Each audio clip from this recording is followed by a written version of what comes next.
Ghost of Buckstown Inn. Rodney Green, a seasoned traveler, sat among a group of weary drummers sharing stories in the hotel lobby. It was his turn, and with a knowing look, he began his tale. Now, I don't want to say that everyone in Arkansas believes in ghosts, but I had a peculiar experience there a few years back. It was late autumn, and I found myself in Buckstown, a tiny, dusty little town in the heart of the state. The Buckstown Inn was about as charming as the town itself, and the locals, well, they were a superstitious bunch. This inn, back in the old days, was run by a man with a reputation as the meanest, most miserly soul you could imagine. They said he was greedy to the point of being a demon, hoarding his money with a ferocious grip. There were even whispers that he'd murdered guests in their beds for their valuables. I don't know the truth, but the place still holds a bit of a spooky aura, like the shadows of the past linger there. The current owner, Bunk Watson, his real name is Bunker, I think, is a completely different breed. He's a typical Southern fellow, easygoing, carefree, and fond of strong whiskey. He chews a big wad of tobacco and smokes a corncob pipe at the same time. When the old owner kicked the bucket, the inn passed to a distant relative, the present owner. He and his family moved in from a nearby town and took over. Everyone knew the old owner had amassed quite a fortune, but despite numerous searches, no treasure was ever found. The idea of finding it was pretty much given up. Bunk, for his part, didn't seem to mind. He had a hard-working wife who kept things running smoothly and made sure he had his meals on time. What more could he ask for?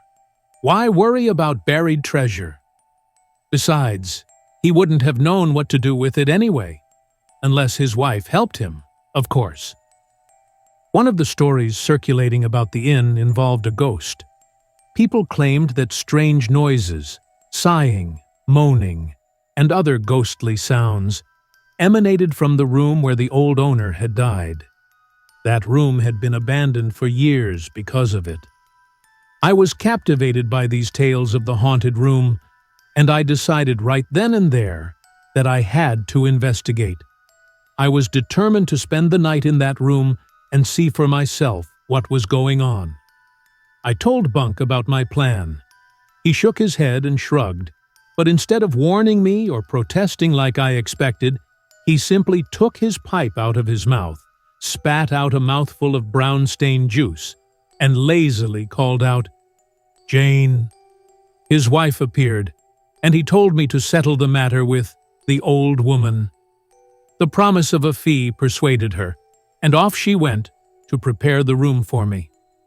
At 9 that evening, I bid the family good night, took my candle, and climbed the creaky stairs to the Chamber of Horrors. The air was thick and had a strange, unpleasant odor. I locked the door and got into bed. Propping myself up with pillows, I prepared myself for the ghost. Overhead, the dusty rafters, once whitewashed but now a dirty yellow, were covered in a tangled web of cobwebs. The flickering candlelight danced on the walls and ceiling, casting grotesque shapes, and the swaying cobwebs added to the eerie atmosphere. It all felt rather ghostly, especially to a person with an active imagination. I waited for hours, it seemed, but there was no ghost. Maybe it was afraid of my candlelight, so I blew it out. As soon as I did that and settled back into bed, a white hand appeared through the door, followed by a full figure. The ghost had finally arrived. A white, sheeted ghost. It had come right through the locked door, and now it was walking towards my bed. Raising its long white arm, it pointed a bony finger at me and said, "Come with me." It turned towards the door, and instantly I jumped out of bed to follow. An unseen force compelled me to obey. The door swung open, and the ghost led me down the stairs, through long hallways into the cellar. through mysterious underground passages, back upstairs, in and out of rooms I never knew existed in that rambling old inn. Finally, we left the house through a small door at the back. I was still in my night clothes, but it didn't matter. I had to follow. The white figure, silent as death, moved with a slow, measured pace, leading me into the orchard. There, under a tree at the far end, it pointed to the ground and said in the same ghostly tones, "Here you will find a great treasure buried." And then the ghost disappeared, and I never saw it again. I stood there, dazed and trembling. Once I regained my senses, I started to dig, but the cold night air and my thin nightgown made it impossible.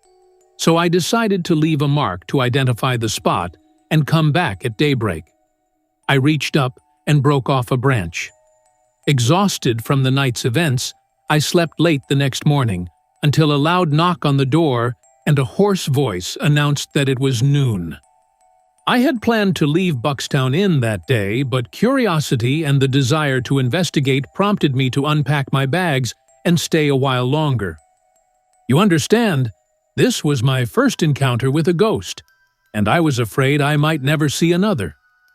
At breakfast, my landlady served me in silence, though I noticed her eyes following me with a strange expression.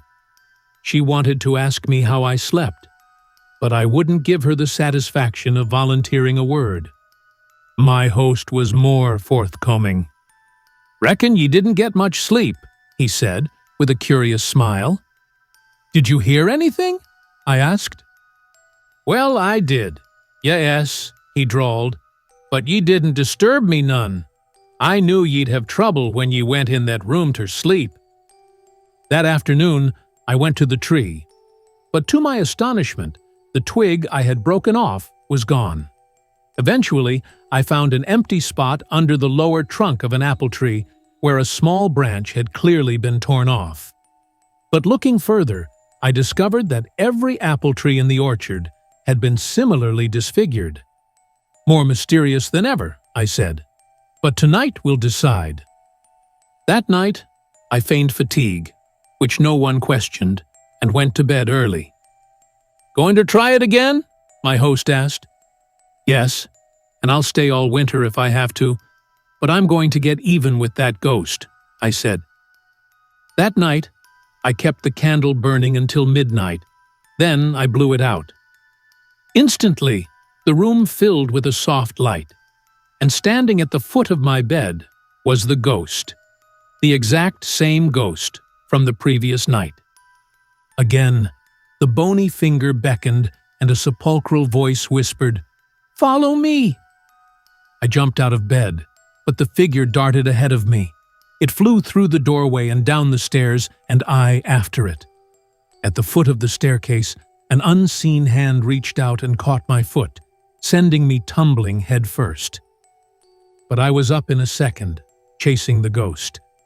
It had gained a few yards on me, but I was quicker, and as we reached the front door, I almost touched its robes.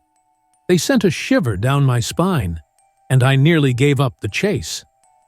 As it went through the doorway, it turned and gave me a look, and I saw the same malicious light in its eyes that I remembered from the night before.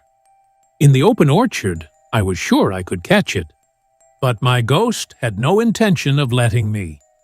To my annoyance, it darted back into the house, slamming the door in my face. In my frenzy of fear and anger, I threw myself against the oak door with such force that its rusty hinges gave way, and I landed in the front room of the inn just in time to see the white skirts of the ghost flit up the stairs. I flew upstairs after it, into an old room. There, huddled in a corner, I saw it.